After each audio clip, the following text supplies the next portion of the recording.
আপনাদের যাদের ভুট্টা আছে, আপনারা যারা প্রণোদনার ভুট্টা এবং প্রদর্শনী ভুট্টা রূপসা উপজেলায় পেয়েছেন, কীভাবে ভুট্টা ছাড়ানোর পরে আপনারা রোদ দেবেন। আমরা ছাদের পরে অলরেডি দিয়েছি রোদ। এই রোদ দেওয়ার পরে যাতে ফাঙ্গাস না লাগে, দেখেন কি চকচকে ভুট্টা আমরা অলরেডি ছাদের উপরে নাড়িয়ে দিছি। আমরা 4 থেকে 5টা রোদ এই ভুট্টাকে খাওয়াবো।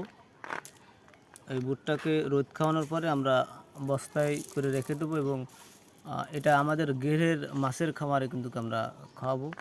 এবং যাদের গরুর ফার্ম আছে বা গরুর প্রজেক্ট আছে, তারা গরুর ফার্মেও খাওয়াতে পারবেন।